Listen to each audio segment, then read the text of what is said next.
אשרי האיש אשר לא הלך בעצת רשעים ובדרך חטאים לא עמד ובמושב לצים לא ישב. כי אם בתורת אדוני חפצו ובתורתו יהגה יומם ולילה. והיה כעץ שתול על פלגי מים אשר פריו ייתן בעיתו ועלהו לא ייבול כל אשר יעשה יצליח. לא כן הרשעים כי כמוץ אשר תדפנו רוח, על כן לא יקומו רשעים במשפט וחטאים בעדת צדיקים.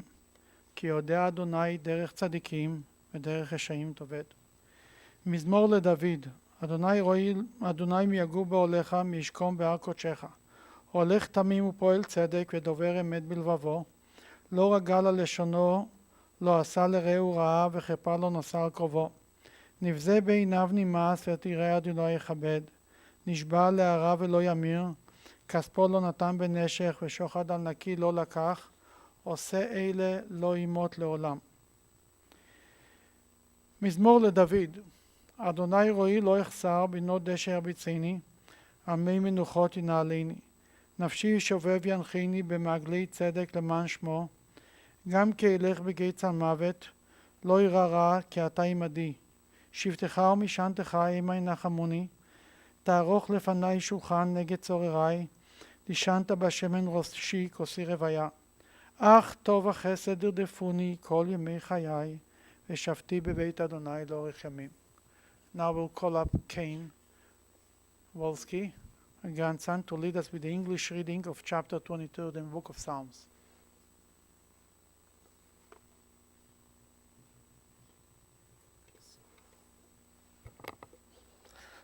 A Song of David. The Lord is my shepherd, I shall not lack. God causes me to lie down in plush pastures. God leads me beside tranquil waters. God restores my soul and guides me in righteous paths for God's name's sake. Though I walk through the valley of the shadow of death, I fear no evil. For you are with me, your scepter and staff, they comfort me. You prepare a table before me in full view of my adversaries. You have anointed my head with oil, my cup overflows. May only goodness and kindness pursue me all the days of my life, and I shall dwell in the house of the Lord for length of days.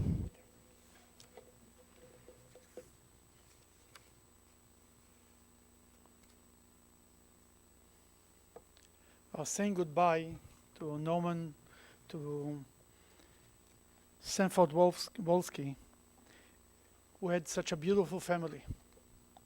First of all, I want to offer condolences to the whole family, to his 3 children, Sally, Mark, and Carrie, to his daughter-in-law Greer, to the grandchildren, Brooke, Casey, and Kane, Jesse, Anna, and Norman, and the son-in-laws, Jeff, Jordan, and Ryan, and the most important guest of honors are the great-grandchildren, Sawyer and Maya. First time I met your father was probably 18 years ago. It was on Yom Kippur. We had services, I remember, in the Solon High School. I came over to him and I shook his hand and I told him, asked him for his name. He told me, Zelig. I was shocked that in Solon somebody will tell me that his name will give me such a Jewish authentic name. He didn't give me his English name, Sanford. Told me, my name is Zelig. And then to shock me even more, he started to speak to me in Yiddish. And he had a beautiful Yiddish. It was amazing. And since then, we became very good friends. But I learned that I wasn't the only good friend that became of him. He had, wherever he went, wherever he stood, everywhere he had very good friends. I thought it's only a special relationship for me, but obviously there were many. I'm a little disappointed, I must tell you. As I say always, the Jewish name that a person has is a prophecy that comes from his parents, that they give him the name. I looked up for what the name Zelig means. And Zelig, somebody is writing that it's a person who forgiven his own identity to make other people feel better. That's exactly your father and your grandfather and your great-grandfather. But the name that he loved was Fef. Why? Because he had a sister, twin sister, who died by the age of 4, and she called him Fef, and he was little, and that's why it was so important to him this name. That was his way to remember his sister. And he told Sally, you told me yesterday, Friday, that he wanted it should be written on his gravestone. Should be this name. The whole family, when I was talking to them always, they told me I'm the greatest father. Sally told me that your mother was also a great mother, but the father was nothing like this. Her mother had to discipline her. The father made sure he should never be there when something harsh is going on in the house. He was always sneaking out. He's not a part of the drama. Then he's coming the good guy, he loves everybody. And your mother resented it that she always had to do the dirty work, kind of.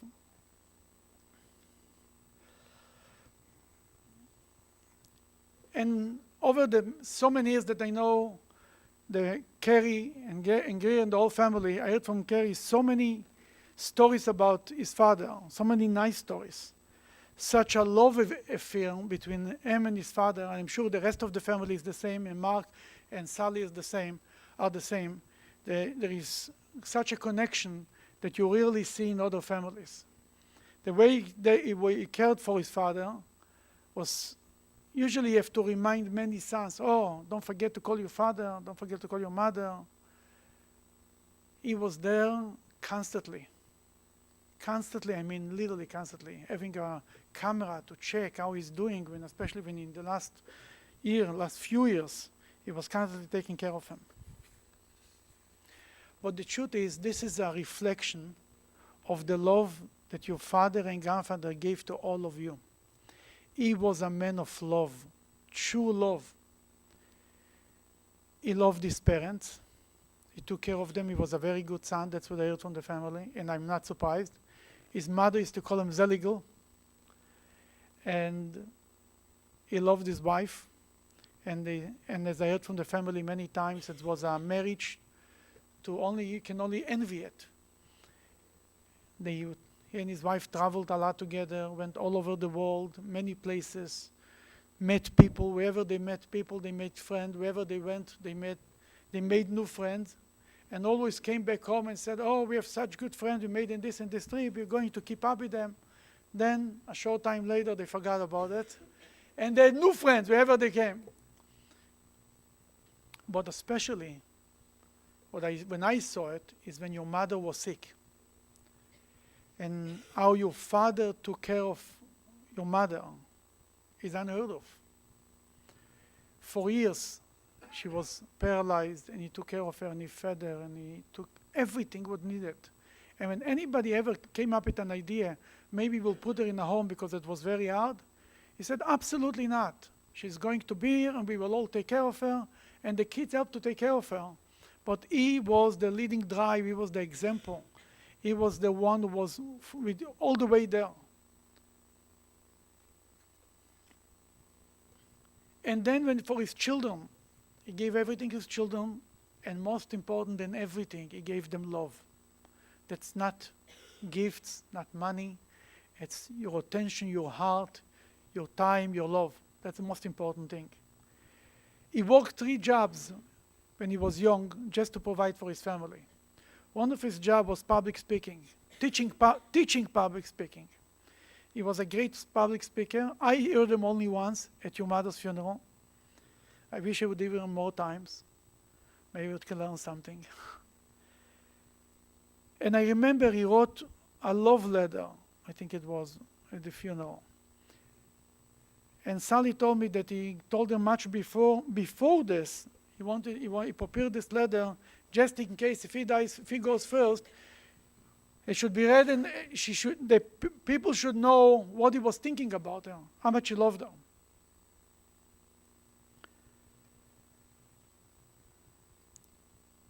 And the grandchildren had an amazing grandfather. Norman told me he used to go with them fishing and had a great time with them. And wherever he went, I remember in the synagogue, he came, everybody loved him. He was a guy that people spoke to him, and he spoke to everyone. He always had a smile. Whenever I met him in the last 18 years, always had something nice to say, always had a smile on his face, always in a good mood. I never saw him, never heard him, never saw him complaining about anything. He had a special charisma in him. It wasn't just the public speaking, he was a good speaker. He had charisma, it's called in Yiddish a chen. He had a charm to himself. And that's what got him everybody on his side. Wherever he went, he said he used to go in the restaurant, used to ask from the waiters to prepare for him special food, and he was very particular, but they would always do for him anything. Because with his amazing personality, he made people feel so good that they would do anything for him. Your father lived to be 87, almost 88. 87 in Hebrew is the letters, the letters in Hebrew have numbers have letters. It's Pei and Zayin, Paz. Paz is considered the most pure gold that's available. Your father lived his life that every day is Paz. Every day he treasured every day of his life, enjoyed every day of his life. He never cared for the material things. He cared for the relationship that he did with people, the enjoyment, the experiences that he had with other people. That was the most important thing to him. And he passed away right before Pesach. For a few reasons. Everything is from God. He meant to be.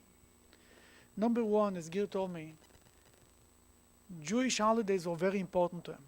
That's why I really think what was the click that I had with him. Tradition was very, very important to him. And Gil brought to the family the traditions, the holidays. She used to make all the holidays in her house. And sometimes, she said, she and them were the only one who used to go to services if it was on a Friday, and the eve of the holiday or something. The rest of the family were busy. Who is going to shul? Fef and Gil. And I saw it when he used to come to us. He enjoyed so much the service, enjoyed the Yiddishkeit of it. That's only appropriate for him to die in the eve of Pesach, in the eve of a big holiday. Number two, when somebody passes away before Pesach, you sit Shiva. Pesach cuts off the Shiva. Then if they start to sit Shiva today, by tomorrow afternoon the Shiva is over. Your father didn't want people to mourn him. As Sally told me that he was once worried, what was he worried? How much the children will miss him and how it will break their heart when he's gone. He wasn't thinking about himself, he was thinking about them. That's first of all, it's an unusual thing. I never heard of such a thing. But more than that, he didn't want, that's why Hashem made it in such a way, God made it that he shouldn't have to mourn them. Not only shouldn't have to mourn them, should enter into a holiday, into a day of happiness and joy, to remember him. There is two ways how to remember a person. In Judaism, there is Iskor and there is Yortzeit. The Yortzeit is to remember the person, the day the person died. It's a sad day. Iskor is not a time to cry. You're not allowed to be sad on a holiday. Iskor is a time to remember the person in his good days, to remember good memories from him. Your father passed away before Pesach. You should enter into a good holiday, remember him in a happy way, celebrate his life. He had an amazing life. He had a life of paz. It was gold. These 87 years of his life in America for Jews was the best 87 years that Judaism could offer to any Jew ever in Jewish history. And he was a part of it. And he spoke to me always in Yiddish. I want to finish to say to him something in Yiddish. Zelig soll sein a good or better. Go upstairs and pray for your children, your grandchildren, and your great-grandchildren.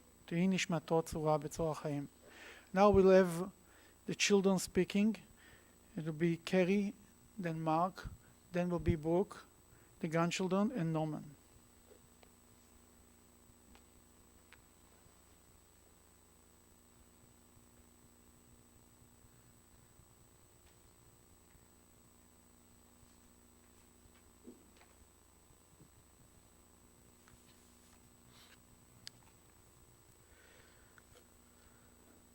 All of you have my heartfelt thanks for coming to this celebration of the life of a man who was my best friend. You're lucky, though, because Zushi stole a lot of my thunder in this speech, so it'll be shorter than it would have been. Go ahead. I want to ask everybody, what is greatness? Someone who's brilliant? Someone who made a lot of money? To me, these things are nice attributes, but in the big picture, less significant. Greatness to me is being good. Good to family, good to friends, good to strangers, good to the common man. This goodness, being a mensch to all, epitomizes the way Dad led his life. Zushi told you that Dad was a twin. He said a sister, but she was a twin, and she died at 4, unfortunately, from scarlet fever. But when Dad and Sylvia were very young, Sylvia could not say Sanford. And God knows how, but she came up with Pfefferle. Now, Dad was Sandy at work, and Sanford when Mom was angry. But to his family and friends, he was always Pfeff. Dad was raised in the Kinsman area. His parents lost a first grocery store during the Depression. Later, they had another small store on 149th and Kinsman and lived across the street so my Bubby and Zadie could take turns being in the store and able to help a frantic neighbor who would knock on the door in the late evening, immediately needing a stick of butter or a bag of sugar, which one of my grandparents or my dad would run across the street, open the store, give them the butter or sugar, and usually put it on the little brown paper IOU list as to who owed what. My grandparents were quite poor. The only luxury was buying kosher products and keeping a kosher home.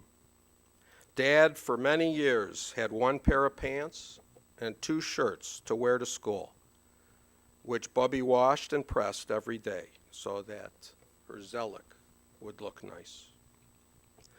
A nickel salami sandwich and a dime corned beef sandwich were never in the budget, except for Dad's bar mitzvah, where guests attended a party in their apartment where the meal was those salami and corned beef sandwiches wrapped by the family in advance in wax paper and put in the bathtub with sodas and ice. It was a life with no frills that most people presently under 65 have never experienced and would have believed that their lives were full of hardship if they had experienced that type of life. But not my dad. He loved his childhood so much that even into my adulthood, Dad's eyes would fill with tears from the fond memories whenever he would speak of those days. He adored his parents and his brother. He loved the closeness of the Jewish community in the Kinsman area. He loved going to John Adams High School. He loved being a Kinsman cowboy. And he loved a group of boys who became friends from as young as 4 years old, who became a club called the Regals, who remained like brothers for their whole lives. When one of the remaining Regals was asked by a friend last Wednesday, "How many Regals are left?" he answered 4.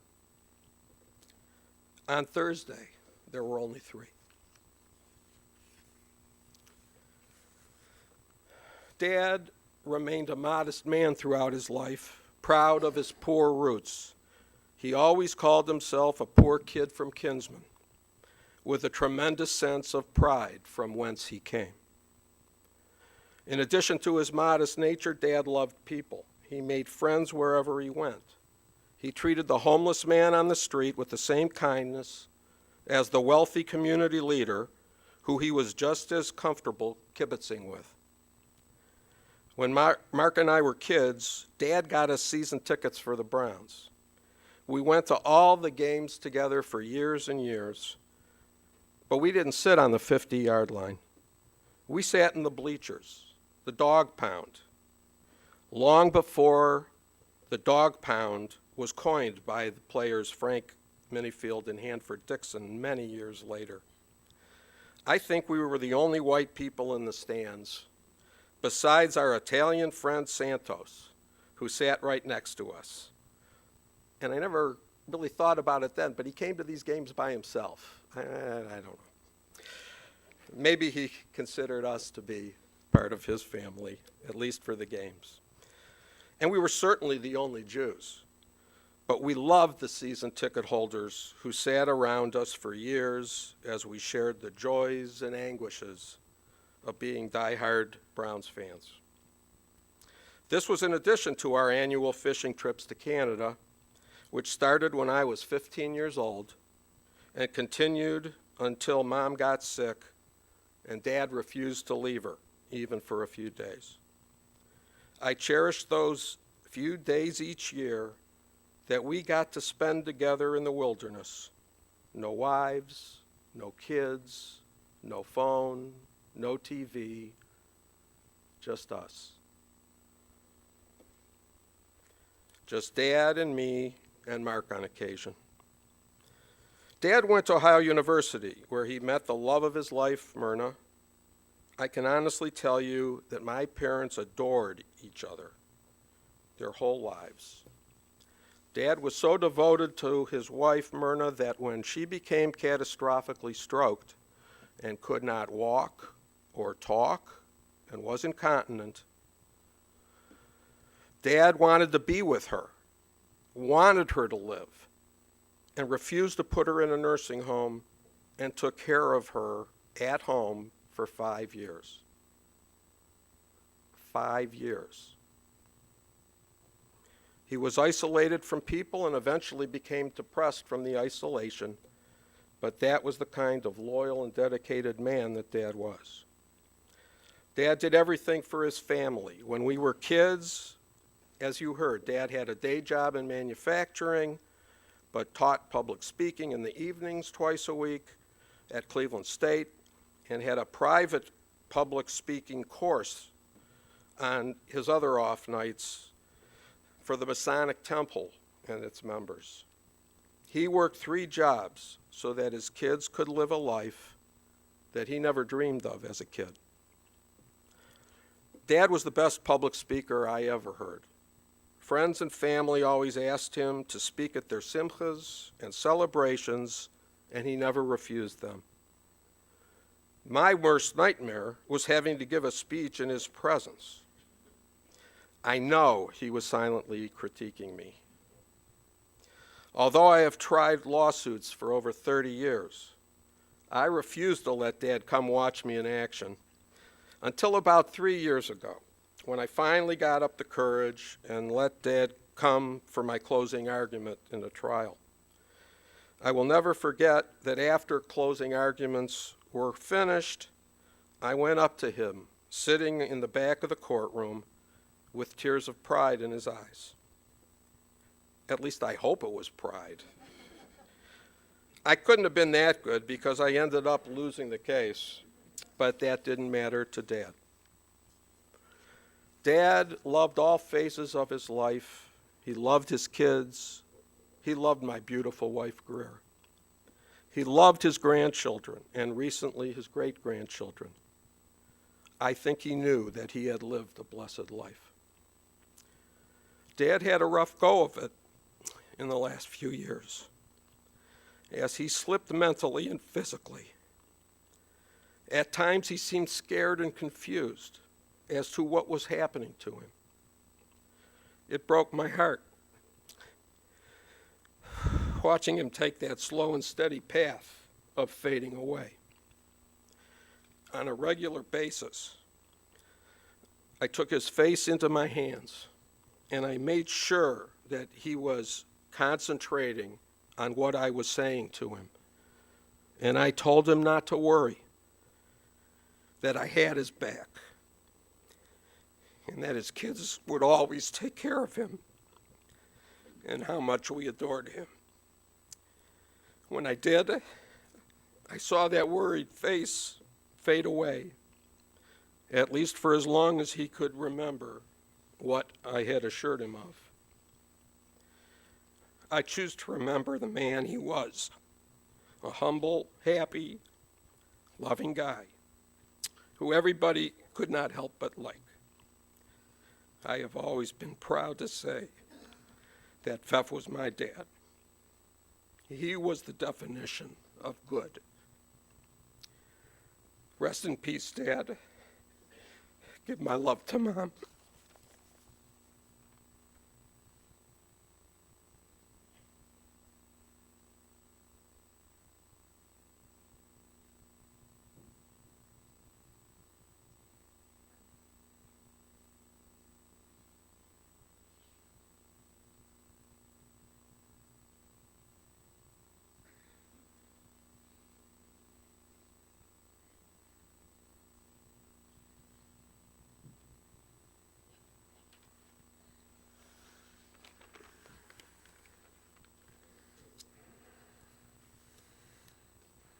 Now that's a tough act to follow. Beautiful.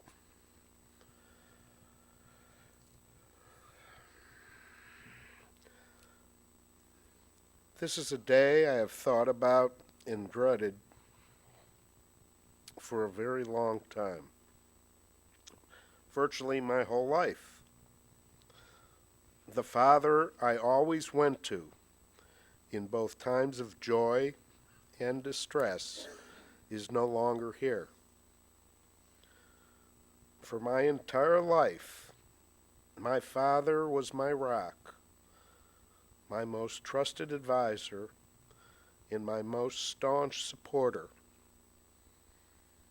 He always had my back, and I always had his. I loved my father like no other person. He was such a good and decent man, a real mensch. He gave me so much and asked for so little. He taught me so much and exposed me to so many wonderful things, too many really to remember and list, but here is a short sampling. There were vacations to Florida, our trip to Spain and Morocco, our season tickets to the Browns, countless Indian games, skating at the Roller Palace, tobogganing, in our many Canadian fishing trips. Even doing chores together make for fond memories. Raking leaves, cleaning gutters, cutting down trees, chopping firewood, and building fires. My father loved life, and for the most part, life loved him back, blessing him with an adoring wife, a burgeoning and loving family, and many, many wonderful friends. However, he didn't have an easy life. He just made it look that way. After all, he was born in 1929 and grew up during the Depression. He always worked extremely hard, but you never heard a peep of complaint. He was only 9 years old when his parents opened a small, I guess the second, small family grocery store across the street from the apartment in which they lived. The store maintained terribly long hours, and he pitched in, helping his parents operate the store throughout his youth. At Ohio University, where he earned both a bachelor's and master's degree in communications, he worked in the kitchen of his fraternity to help fund the cost of his schooling. He once confided in me that he didn't like it and made a vow to himself back then that his children wouldn't be burdened with the need to work while going to school. And we weren't. When married with children, he supplemented his income by teaching public speaking courses 2 nights a week at Fenn College, Cleveland State, and the Masonic Temple, after working a full day at his regular job. My father always confronted life's challenges head on and played the hand that was dealt to him with great charm, grace, and humor. I don't recall him ever complaining about how hard he worked, like clockwork, without any fanfare, histrionics, or complaints. He would get up very early every morning and go to work. This pattern of selfless behavior played itself out once again when my mother suffered a terribly debilitating stroke.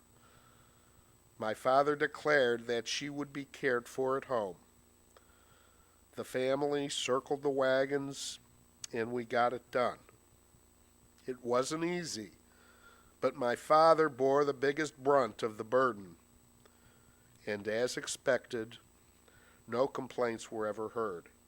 Indeed, as was his Menschkeit nature, he found enjoyment in being with the love of his life and providing for her care.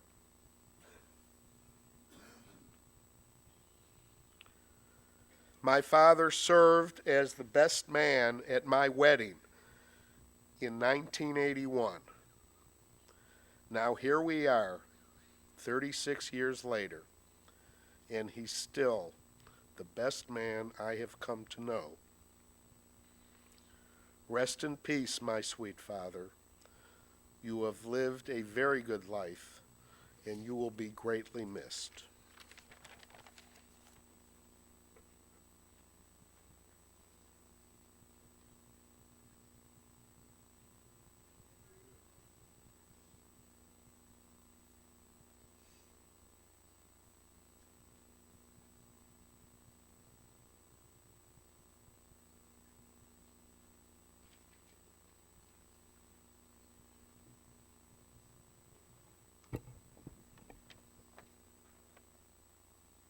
I've asked to have something handed out, so I'm waiting for that to happen.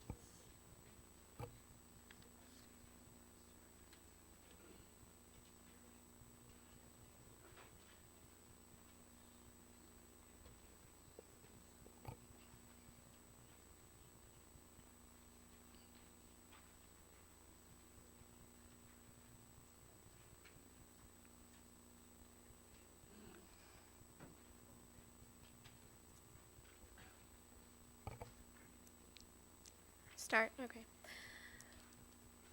I just wanted to pass this out so people could read along with me. So I also, in meditating sort of on Papa, thought a lot about all his different names. Some of us have already talked a little bit about that.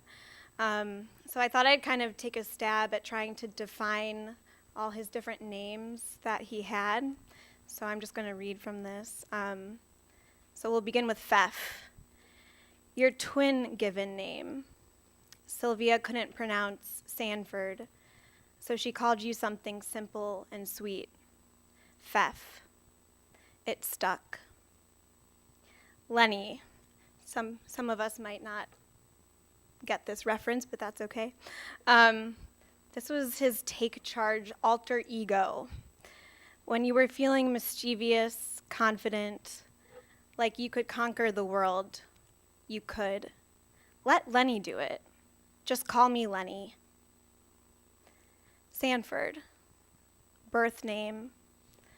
I hear it high-pitched in Grandma's voice amidst her fleeting anger. Sanford! Dad. Only 3 letters. I'll leave that for my mom and Mark and Carrie to fill in. Papa. The best there was, our patriarch, our leader, our marrow. So I study writing, and I thought the most apt way to sort of get my thoughts out was in a poem. So this is a prose poem, so it has sort of a poetic essence. An ode to you, an attempt. To your body. Let's begin with the excellence of your eyes, blue. How crystalline light inhabited them. I'm talking about the color of wisdom. Then there are your hands. How all of the grown bodies of your children and grandchildren, and now the small bodies of your great-grandchildren, felt the weight of your palm, the dexterity of your fingertips. And what of the skin as we age? The way it becomes petal soft and papery and wrinkled. This is for impermanence. This is for your touch, for your teeth and ears, your voice, even for your favorite fuel, rye bread, mustard, knockwurst, just to name a few. This is for the whole wonderful working machine of your body. Before I was born, and the stories I've heard about it thundering down Letchworth. You, I've been told, invented jogging. I can see calf muscles rippling, your small frame gaining inches in your stride, inhales and exhalations as you galloped into life.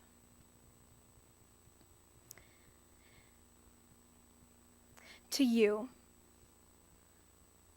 to what we get to keep, your love, surely your love, but also for teaching us how to love. For your romance with our grandma. And what about your pride? We knew because you told us. Honey, you might say, you're doing great. I'm so proud of you. Your tearing up made us feel it even more. This is for your conviction, honor, humor, graciousness, and wisdom, all of which remind me of the limitations of adjectives. This is an attempt at the ineffable, the infinite ways in which you are indescribable, sort of like the looks we'd shoot each other from across the room, an unspoken connection. Yet this is also for your words and the way you used them, the articles you wrote and published, the speech classes you taught, the cadence and meaning behind the advice you issued out. How to make meaning out of a life. How to find the marrow and name it.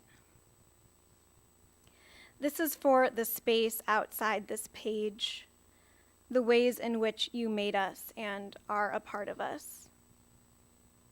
There's the fact of our lives, how the more we live, the more you live in us.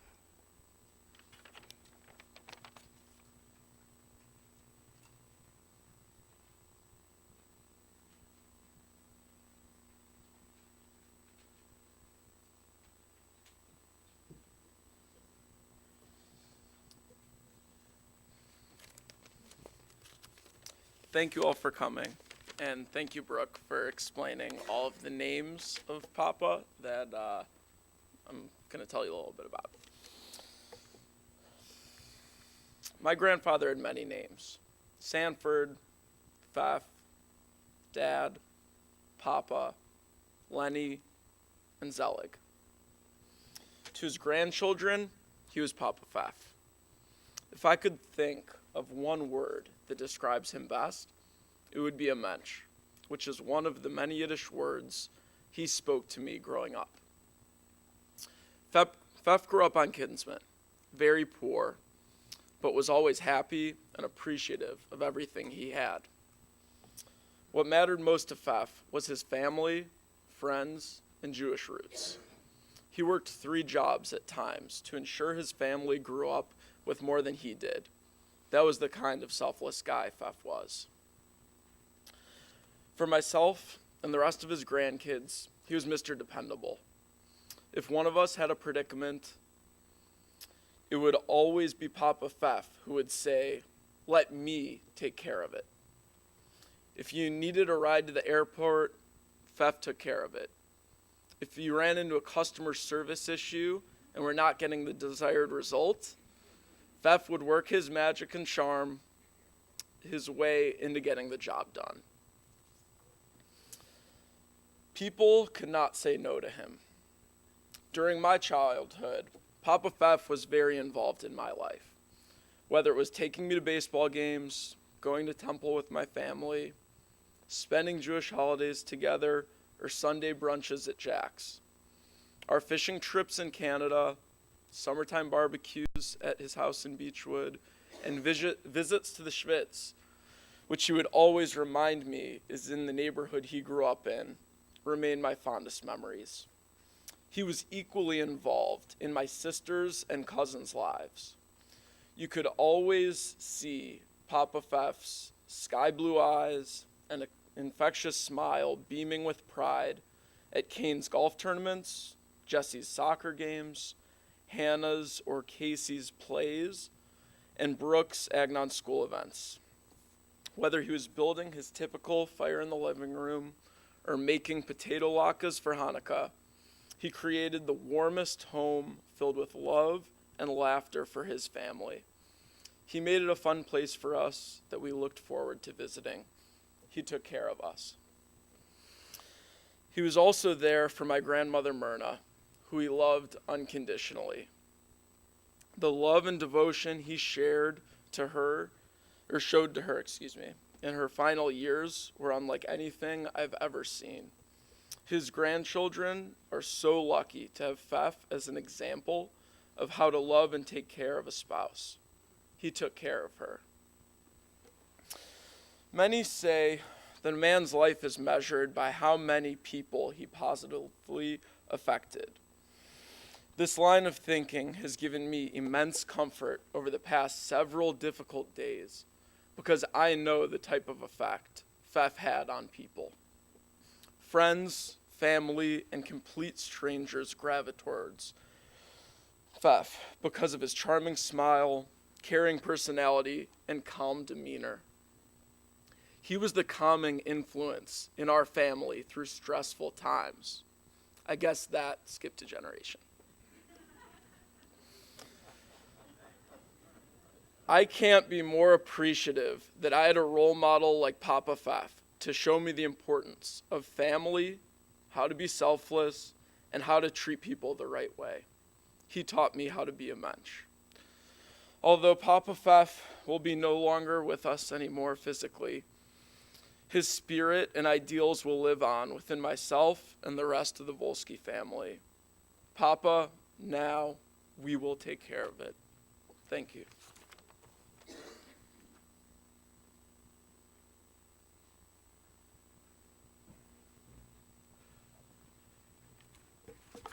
Please rise for the memorial service.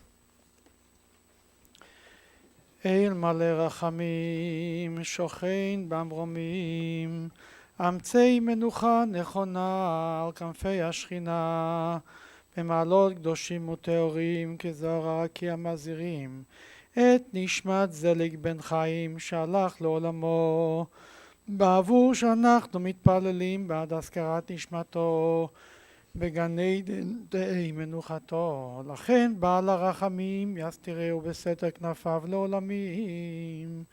ויצרור בצרור החיים את נשמתו, אדוני ונחלתו.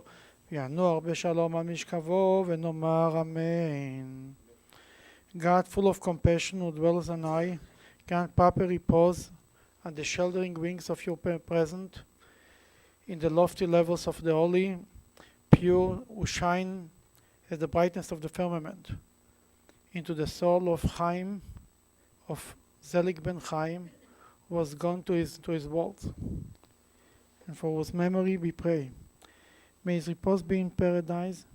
May the Master of Compassion bring him under the cover of God's wings and bind his soul in the band of life.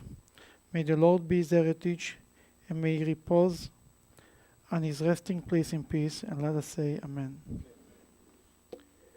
May be seated. The service will continue to Mount Olive Cemetery. Then Shiva will be at the home of Kerry and Gil Volsky and 36680 Blackberry Circle in Solon. Today, following the funeral, until 7:30, and tomorrow from 1 to 4.